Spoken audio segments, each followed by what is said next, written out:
This is our first panel discussion of this meeting. So let me thank David and all who put it together, this conference together. And what we're going to try to do, our two speakers today, talk about the development of technology in China now and the direction in which China is trying to build a modern, advanced technological economic system with some attention to the financial side, but not necessarily focused just on the financial side.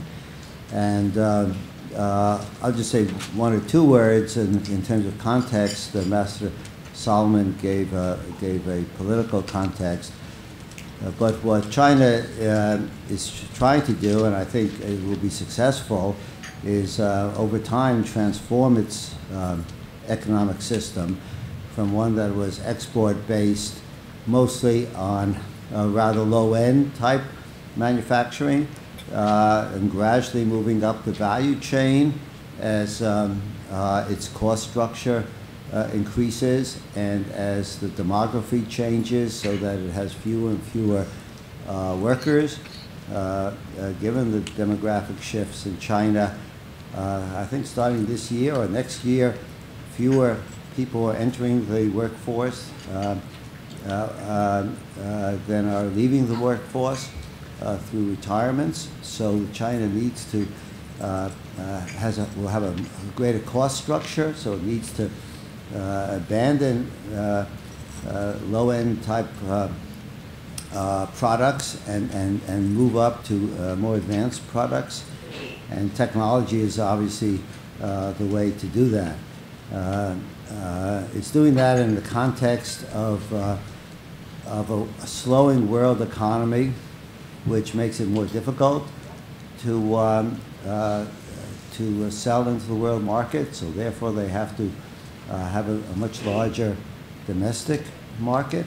So one has to admire all the things that the Chinese leadership is trying to do, leaving aside the political and strategic side, in its economic strategy to transform the economy and maintain high employment, a reasonable amount of growth, and also transforming from state-owned to more private sector and a more dynamic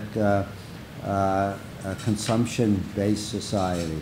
So that's, to me, a remarkable shift, and only through technology are they going to be able to be successful in this. So we have two great panelists today, and I'm going to ask Dr. Jian Li from Huawei to lead off. Thank you. Hey guys, I hope you can hear me clearly. All right, cool. Yeah, so I realized I might be a little bit more on the technical side. So on the other hand, since I left college, I have been in the States for quite a long time, at least for my age. So I will put my seeds here for discussion in terms of my understanding on the IT developments in China. And to be more precise, it's more like both information technology and the communication technology. So that's where I put ICT here. I also put my contacts here. I ran out of my business cards as I've been traveling too much. But if you would like to contact me by email or by phone, yeah, here's my contact. A disclaimer, as usual, is not anything about the company's view, but whether it's a current employer, Huawei, or my prior one, IBM. This is my sole personal opinion, and just want to put it out here so that can promote brainstorming in this panel. So I guess I have a very simple mind, particularly after I got my permanent head damage from Cornell. I can only think in two directions right now. One is along the time domain. The other is around the space domain. So in the next two charts, allow me try to grab something what I learned and try to think and discuss from these two directions.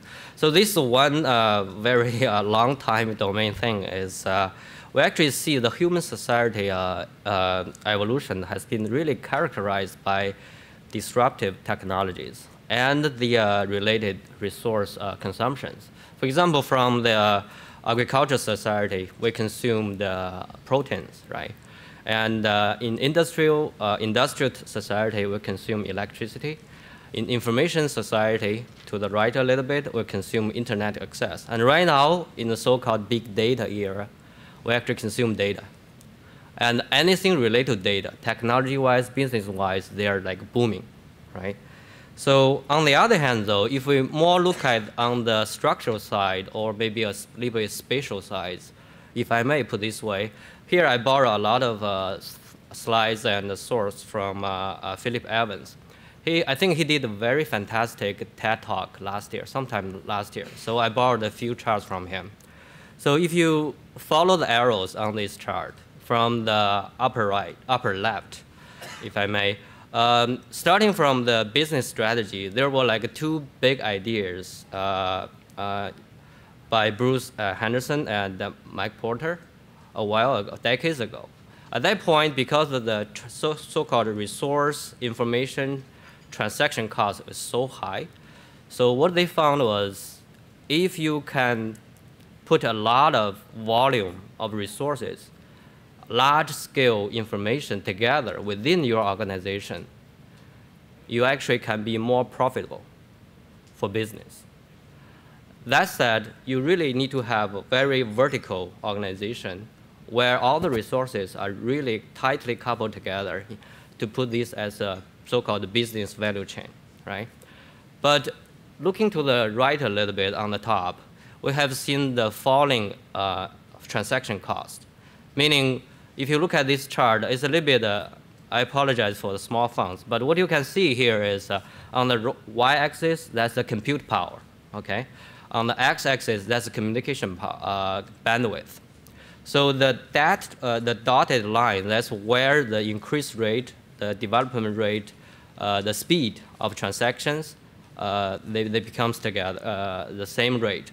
So starting from around the 90s, in the 90s, you can see the communication speed, they go at a much faster rate compared to the computing power.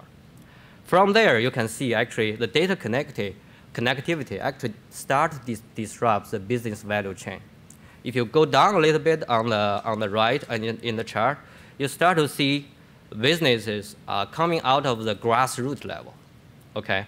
Whether you talk about Google or other internet companies, they start to just boom up. Why is the reason? Because of the internet. The internet gives freely fluent information communication. This information including technology and even sometimes IP. With that, with this low barrier of access, there's just a lot of chances, a lot of opportunities for new business, new technology innovations coming up. So the vertical and the monolithic value chain actually are breaking up. Another thing I want to look into this chart on the right a little bit is you can also see between the verticals, you have the chances to get into another industry, get to another business. So this actually is what's going on in the internet companies right now, as we'll delve into a little bit later, talking about Baidu, Alibaba, and Tencent, these giants, internet giants in China. Same thing for Google, Amazon, and Facebook, I think. And what would make it even more attractive is data. Okay, the volume of data, the so-called big data thing are coming up. With all these data foundation, if you look at the lower left a little bit, as a shared data, as a huge foundation, you really have a lot of opportunities to innovate. So I guess my understanding from Phil's talk was this increasingly connected world, whether we're internet or very soon by Internet of Things, or this so-called cyber-physical thing, virtual reality, they're all coming together. This actually makes both business and technology more loosely interconnected, okay? Not tightly integrated as before. And as a result, this is just my humble opinion, is dominating power, whether it's technology-wise or business-wise, they can relatively easily lose their power. So things might change at a much faster pace right now. So I'll show you some data a little bit later. So now putting time and space together, okay, looking along the timeline from 1300 to, if we project to 2030, and compare between the few countries like China, Japan, India, West Europe, and United States. Okay, this is some work done by another scholar, but allow me to put it here. The thick dark line here, you can see the very apparent valley here. That's where when China really lose their embrace to industrialization, right? But it's coming back up, okay? Now, if we look in zoom in a little bit, starting from like 1820 to the past 2010, you can see similar curve. But here we put Latin America here. But the case I want to make is, if a country does not embrace technology, as China didn't embrace industrialization, you'll fail. I think that's the point. If they do, they'll come up. Now, what is really the current IT developments? The main focus right now, I think, is more on the internet-related companies. So allow me to put these two comparisons here to bring you some idea of how fastly growth this China-based internet technology are really going. So on the left-hand side, this is the top 10 internet properties. If you look at them by global usages, right? And this is from January 2013, okay? A little bit 2 years ago. And then 14 months later, on the right, if you look at March 14, 2014, okay, a few months ago, you see the difference. The difference here, allow me to summarize, is back in January 2013, out of the top 10 internet properties, there was only one China company, and that's number 10, Tencent, at the very low bottom. But if you look at the one on the right, by March 2014, 4 of them are now on the top 10. Tencent, Baidu, Alibaba, and there's another one, Sohu, right? Two things, though. One is all these guys, if you look at the blue bars, they're still trying to supply the information, providing services to their domestic users, right? So not much abroad. But you'll see the trend, like, for example, Tencent. Tencent has been investing a lot in multinational business. So you will see this thing will be changing too. And I'm sure it will change at a much faster pace. Another thing, though, if you look at, for example, Wikipedia, I'm a fan of Wikipedia. That's one part of the flatness of the world and the free communication of the information, in my opinion. But I think Wikipedia is getting into trouble these days, right? If you log on to Wikipedia, it's really explicitly asking you for donations right now, $3, $5. So I don't know. Maybe right now or in a few months, you'll see the chart will be changing, whether between the yellow portion of the bar and the blue portion of the bar, or the company or organizations. So going from there, I'm a technical guy, so let me go down to the system stack a little bit. We're talking about the internet uses, the applications, right? But what really feeds all these things to work is so-called internet data centers. And within those internet data centers, they are powered by what we call like servers, right? And here, the reason I put it here is if you look at this chart, okay, this is a comparison between different regions or different methods to make servers. Of course, because server market has been dominated by x86 technology, so forget, I come from IBM, forget power, forget mainframe, okay? But look at this x86 server market.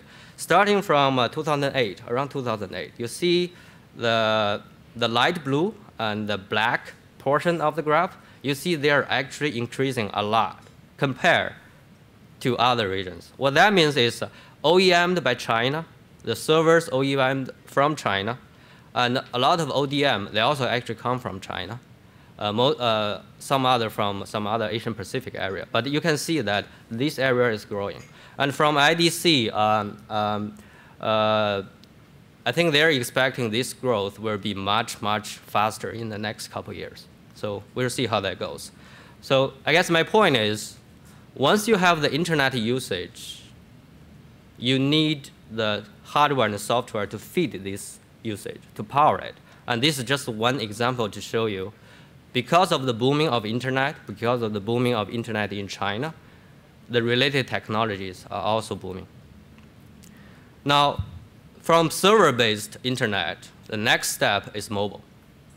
I think we have been talking about this. So this is what we see, a little bit scary to me, in my humble opinion. You can see the growth of China's mobile internet users are really fast.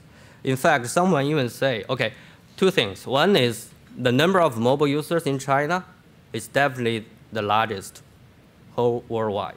There's no doubt about that. What makes it even worse is, can I say worse? Well, compared to other countries, the related technologies are also booming. For example, this guy, Liang Wu, he even say China equals to mobile commerce innovation leaders. The reason he mentioned that is if you look at the mobile-related technologies from Tencent, I believe because of how you look, I believe from some of the audience, you probably have tried the mobile app from Tencent. I personally think it's way more convenient than Facebook. Okay, talking about Alibaba, talking about Baidu, they also have other related mobile technologies that actually are pretty good.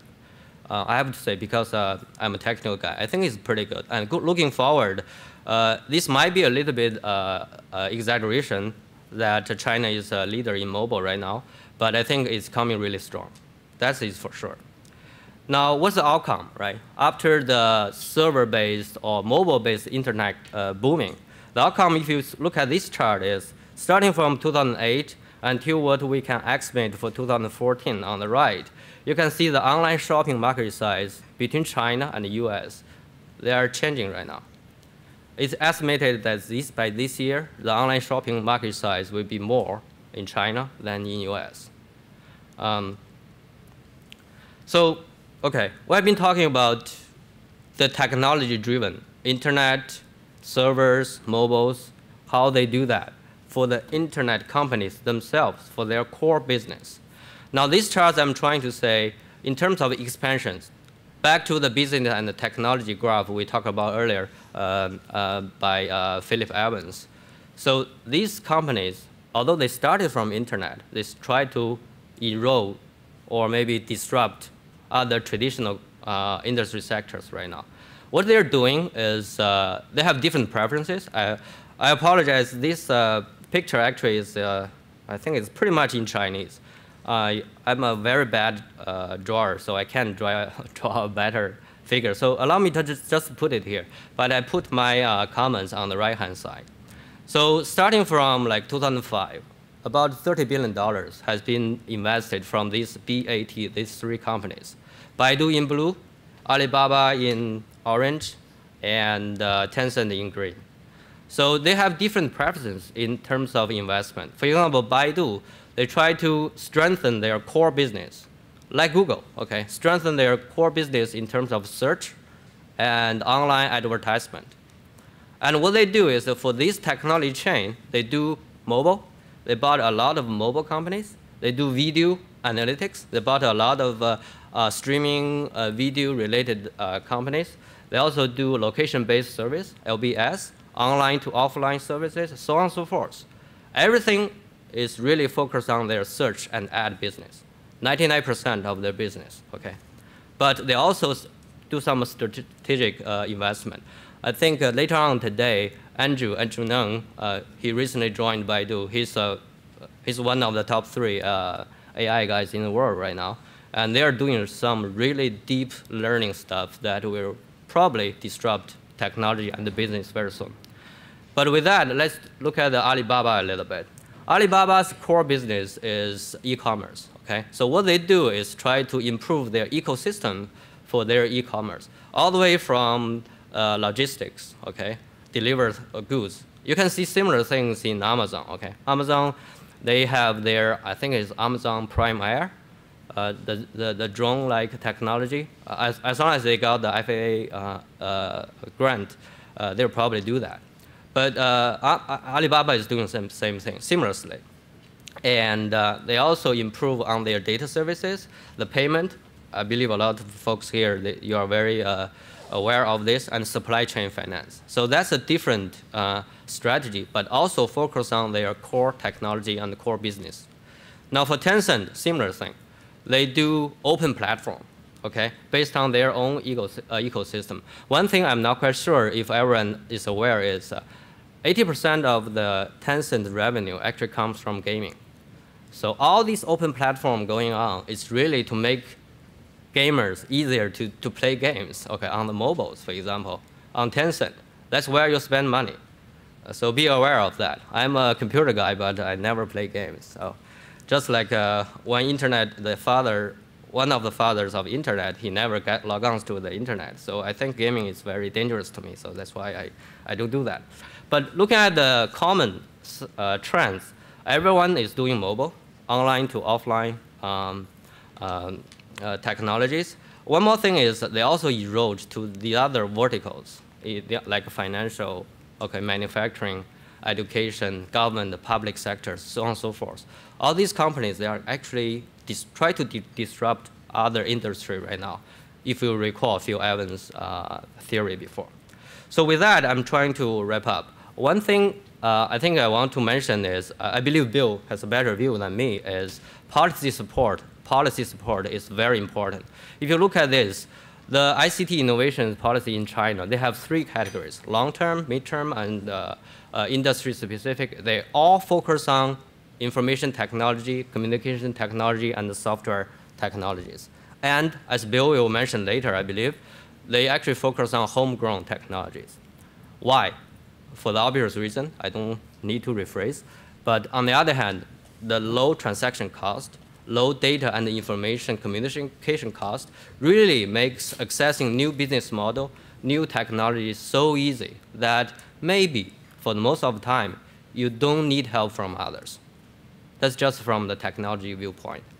Now, they also focus on new technology areas, which we also focus on here, like big data, like IoT, Internet of Things, and cloud computing. With that, I guess I have bored you enough. So let me try to be a little more hand-waving here, okay? So we talk about internet, PC server-based, mobile-based internet. Now what's next? There's still a lot of information out there that is so-called ungoogled, meaning a lot of information they are not put onto the internet yet, okay? A lot of the information from the sensors, whether from your home or from outside, okay? All this information, they are huge amount of volume. They are very, very large scale, much larger than what we can see on the internet, to be honest. They are also short-lived, meaning the information may be gone or maybe not useful, minutes later. But what that is, if you can grasp this kind of information, you can understand what the person wants to do in the next few minutes. This is what we call predictive analytics. And if you look at Tom Cruise's Minority Report, you can actually see computers can estimate or actually guide you what you do next. That's very scary in my opinion.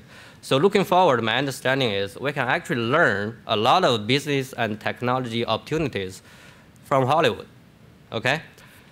So a lot of things happened in Hollywood movies. They are happening now or will be happening very soon in our real physical society.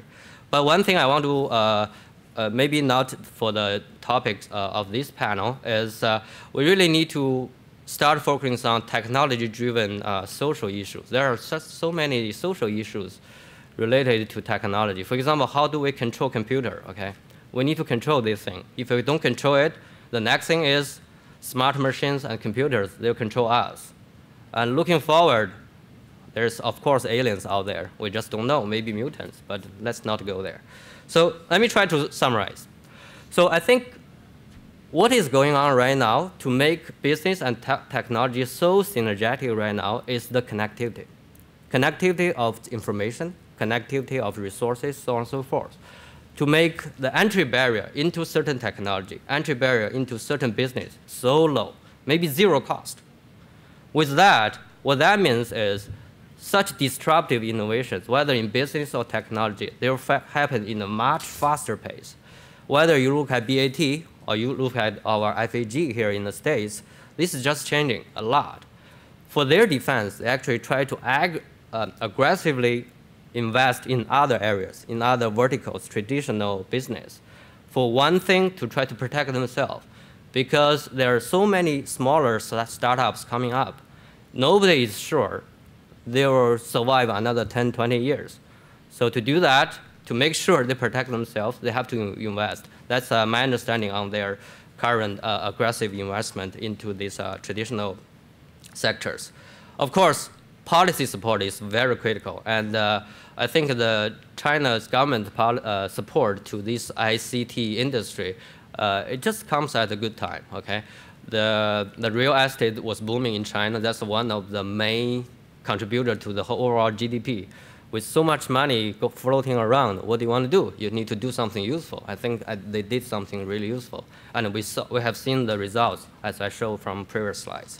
But looking a bit forward, they are talking about interconnection. There are other type of interconnections, not just because between the servers, between these data sources we see so far. There will be more from Internet of Things, smarter machines. And this kind of emerging interconnection will give us more business opportunity. But I think finding the balance between all these different type of interconnection, that's very tricky. And I think that's beyond my control and my understanding.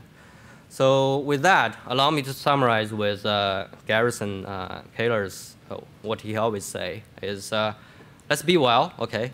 Be good to ourselves, take care of our health, do good work, as we always do, and really keep in touch. The world is so fat and so small right now. By interconnecting with each other, I don't know, whether between the two countries, between two persons, between two machines, I never know if next time I'm speaking, I may be handshaking with a robot. You never know. Things are changing so fast, right? In fact, as right now, if I talked over the internet, I don't even know on the other side is really a real human being or something else. But anyway, let's be well, do good work, and stay in touch. Thank you.